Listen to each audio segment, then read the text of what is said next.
Hey there, I'm gonna have a story for you and just have fun with this. Um, Anything you can think of as far as history is true because of the infinite timelines and possibility situation. It's a lot deeper than you could have been a boy or not a girl or turn left instead of turn right, last time you were in the car. It also could be super duper different than the reality you currently find yourself in. So I'd say the possibilities, it could be 10% to 90% accurate, related to the timeline you find yourself in and the reality, and the history that would correlate to that reality. So this is one possible that I've seen and I know about and I recall. So we'll start off with bloodlines, which is important. There's an energetic signature, which would be in the ethereal, and that would be more like a different aspect. But like a bloodline, I mean, it's an energetic signature. So I know that my father, I know that he is of the, we would say, draconian, and I would say more service to self.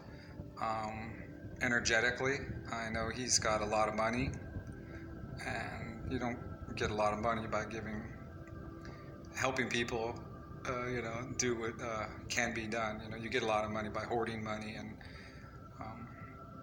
I'm talking millions and stuff like that. Okay, so my dad is of what I would believe to be the service to self. Now, there's service to all draconians and beings. I'm just going to speak mostly of my energetic heritage. I know that my grandfather, he is of the Iskowitz bloodline. Iskowitz would be the Isaac or Isaac. But the weird thing is my grandfather kind of hid that from the Americas because when he came over on a boat, his last name was changed from Iskowitz to the last name ended up being different. So the Isaac bloodline was under Abraham and Sarah. And when I look into that a little deeper, Isaac. That sounds like the tongue of a snake and a dragon or whatever you want to call that. So I do know that I'm energetically clearing karma for the dragons that were service to all and want a healing, want to change, want to contribute, and want to be part of heaven. My father, I remember my mom was always anti, like, higher power, like just no religion and no God and stuff like that. And she always swore that one time when her and my father were out with another couple playing tennis, that when my dad went to jump over the net, like a show off like me, he didn't make it. And when he fell in slow motion. Well, that I remembered after I had gotten recalls myself of some of my personal abilities, and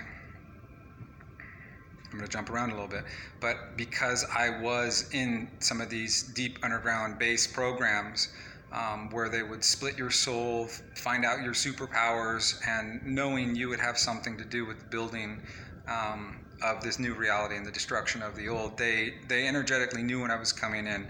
And so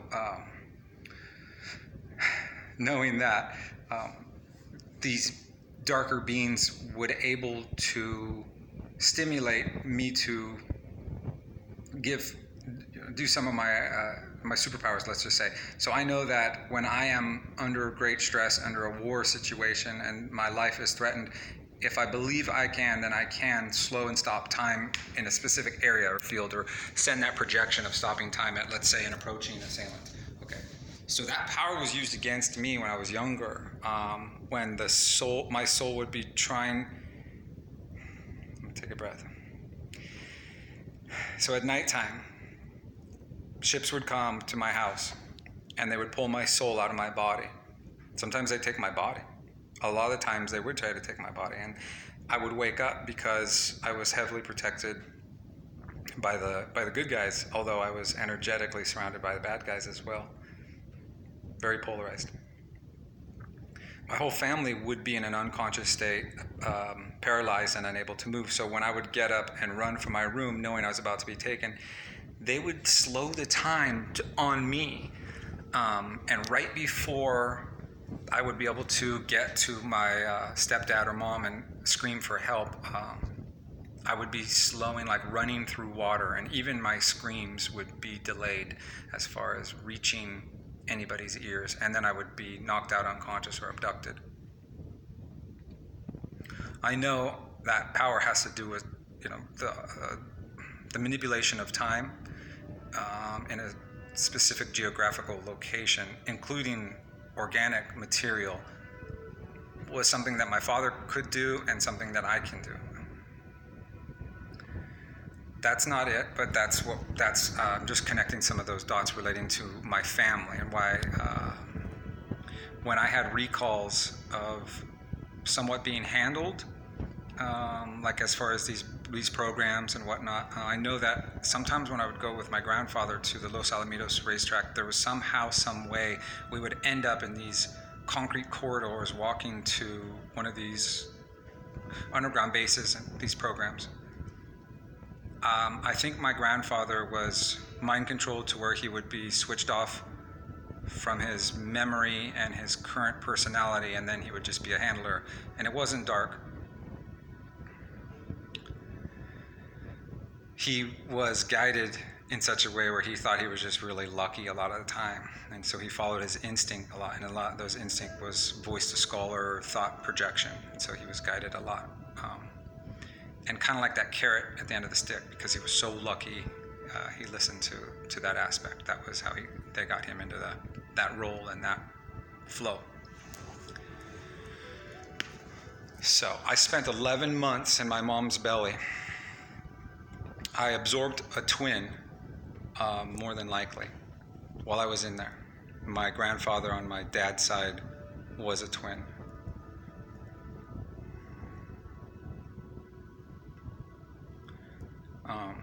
Okay, so now there's a timeline in which, in the 40s, technology was discovered and time travel was allowed.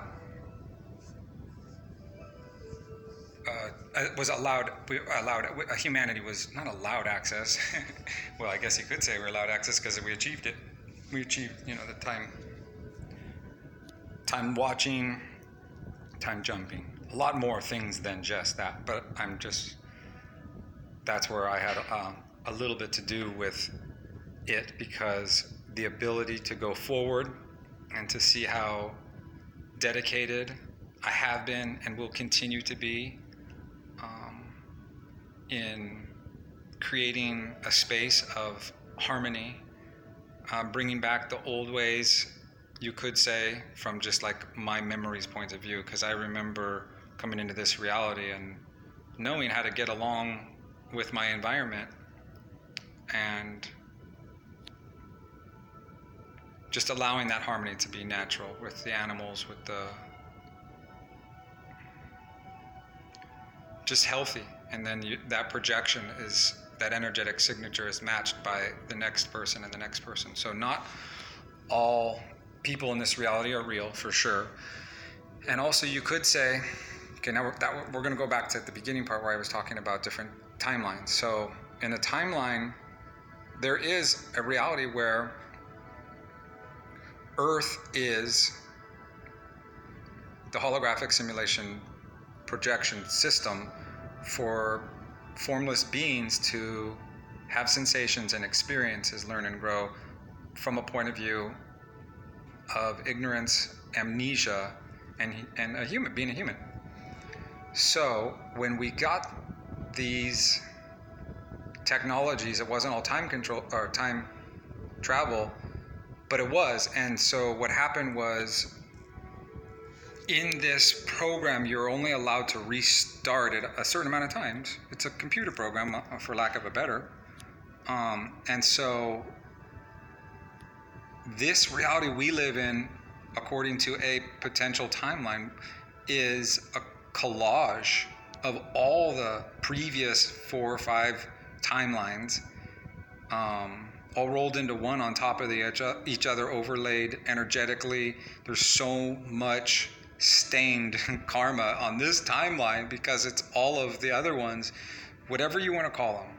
Egypt, Atlantis, Lemuria, whatever you want to call it. There's other things going on besides those, but I know that's irrelevant. It's just how many times we went through this, and when I say went through this, I'm just saying experienced life as a bipedal, interactive with earth, air, fire, water, animals, and each other on that earth experience.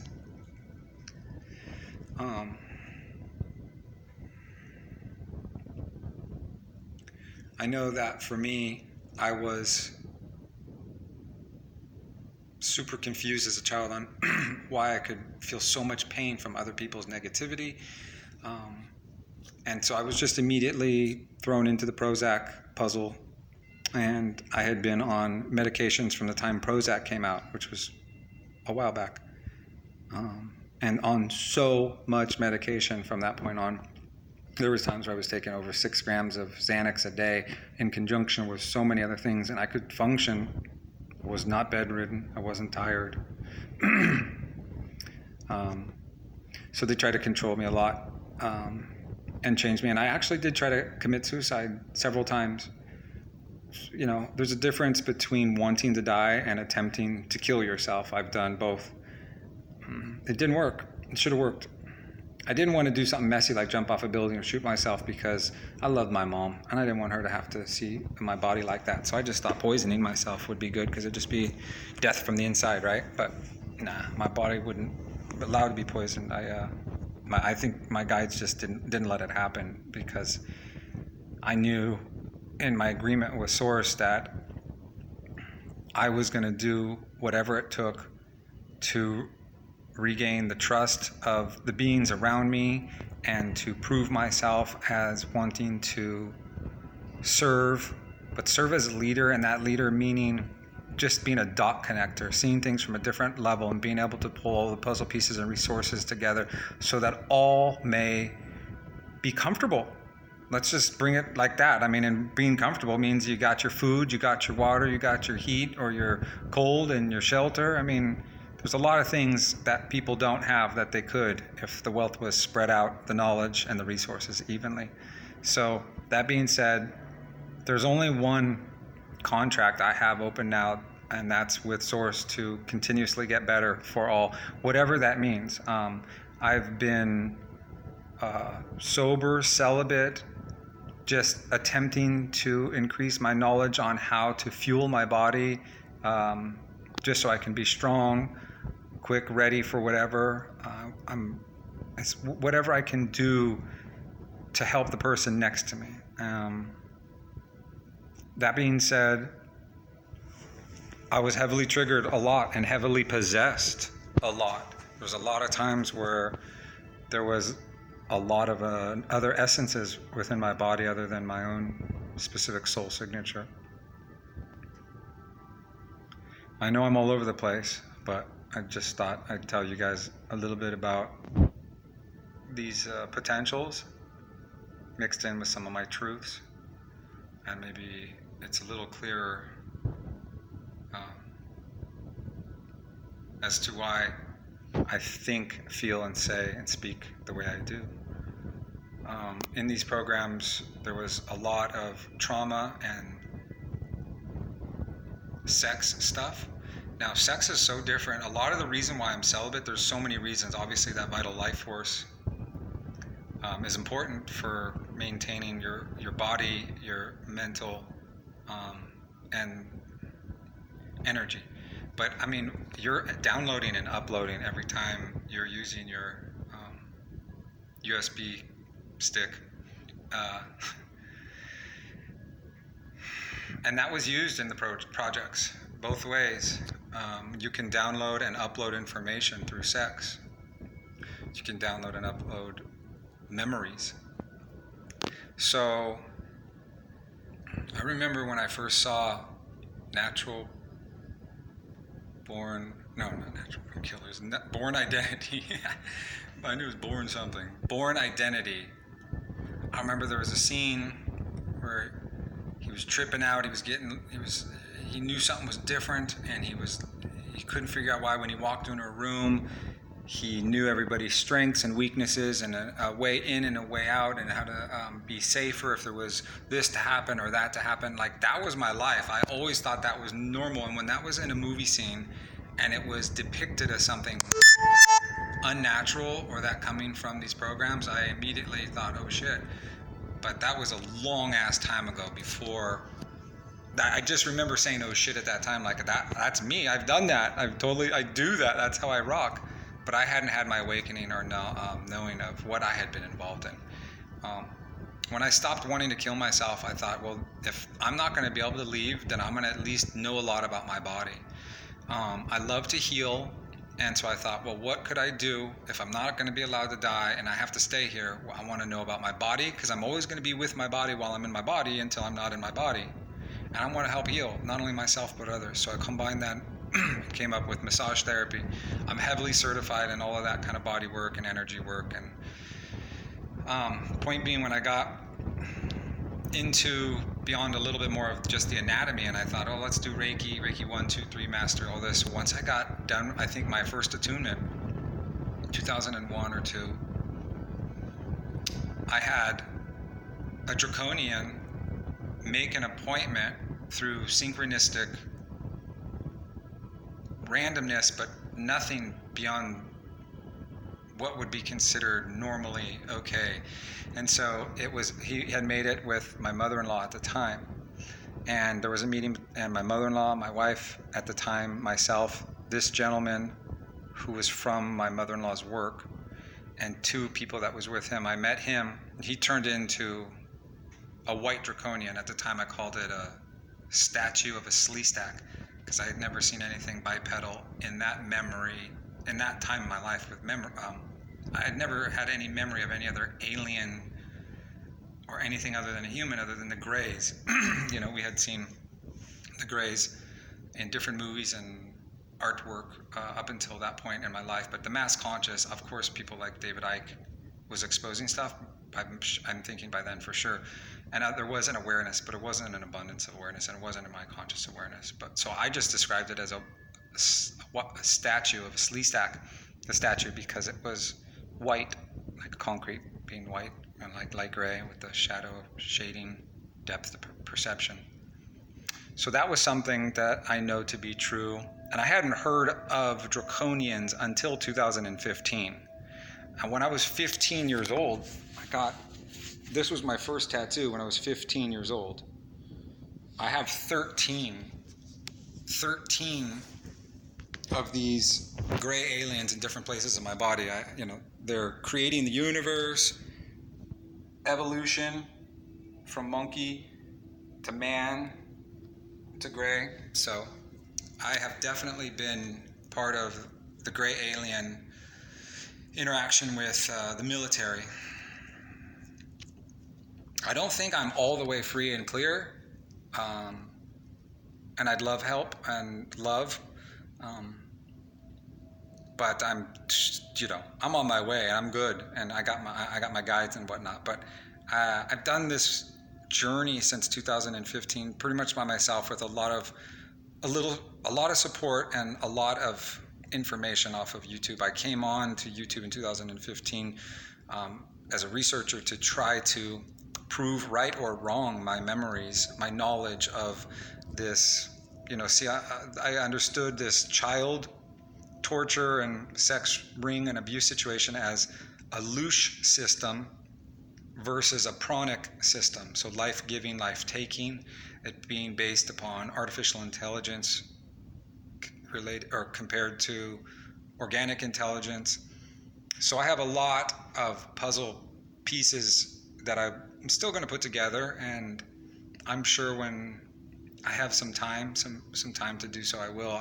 I've been in service for so long, and I have such minimal resources, and I just have to be the best version of me each day and be willing to contribute. Otherwise, it's realistically, I would be homeless, because I'm walking on a tightrope, but I got great balance, and I ain't afraid. I'm not afraid. It's always worked itself out. And as long as I do know this, as long as I am speaking my truth, so whatever you know to be right or wrong, that's your perception. And if I know what is right or wrong for my body, for my neighbors, for my dog, for the bumblebee that I find on the ground that needs some water, for the stray cat, whatever I know to be right and wrong, if I do what's right, it's in my contract that I'll be protected from death and from massive interference. Now, I still have a lot of painful days and times with karmic clearing, and being an empath. There's a lot of gray areas with this, but I am heavily protected as far as, let's just say, death. I haven't gone to the hospital for years. I haven't taken medicine for years. I'm talking any kind.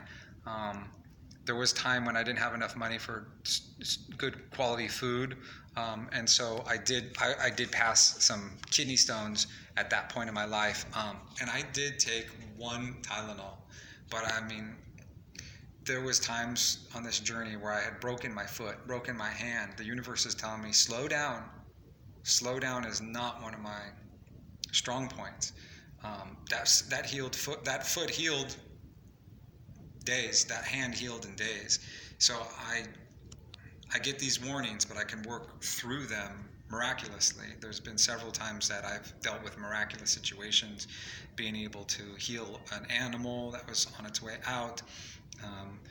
A car manifested itself in my way when I had the right of way and I didn't have a driver's license, and I was just having this thought, man, I can't get in an accident. I'm not in a situation where that would legally look good right now. And this car appeared out of nowhere, and luckily I had the reaction within that nanosecond to realize this is a projection. If I give it power, I will crash into this. This is a projection.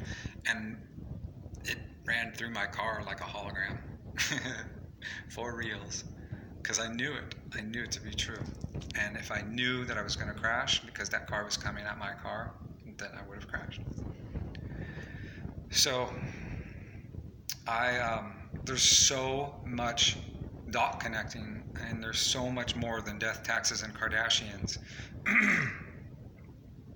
I have so much to say. I'm going to just, I have enough people that make comments. Maybe if I made anything blurry or I could clarify anything, just question me in the comment section. That'd be pretty cool to be able to put out some content to clarify some of my content, because I always, every day, pray for you guys and people that I don't know yet, and for my family that I don't talk to, but I also pray for myself to receive help. I'm a very good person when it comes to organization and knowing where things go and how to put everything in its place and feng shui, but I have to organize a lot of these truths, these memories, these pieces of memories. I know that I have a lot to say about even like my wife at the time. Now her grandfather was a Mason. Her grandmother was Order of the Eastern Star. His family construction masonry business built aspects of Disneyland. Her mother was one of the first Disneyland commercials. She was one of the girls in the teacups. Her father beat her. There was a lot, beat everybody. So there was a lot of trauma because my daughter is so important. They were trying to figure out, and also my wife at the time and myself, everybody's important, but I'm just saying the piece that we were playing, they were interested in. And so I think I've said this before, like just to get access to her spinal fluid, when, in the days when they were trying to figure out where's the soul essence, they were trying everything. So they gave her meningitis so they could have access to her spinal fluid, give an idea. Just like they gave me the diagnosis of bipolar so they can continuously take my blood. And I know that there was times where mind control was involved at these times. It was really weird though.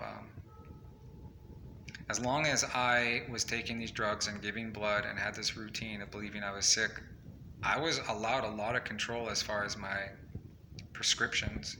So I would be able to, like, if I said I wanted something, or I wanted to try something or do something different, it was always like I had as much say so as the doctor. There was a lot of weirdness. I know with this time travel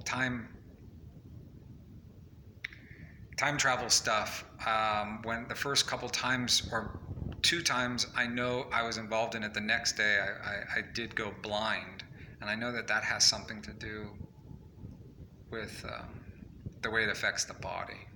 You know, like that night I had gone and traveled, and that traveling could have been as long as, you know,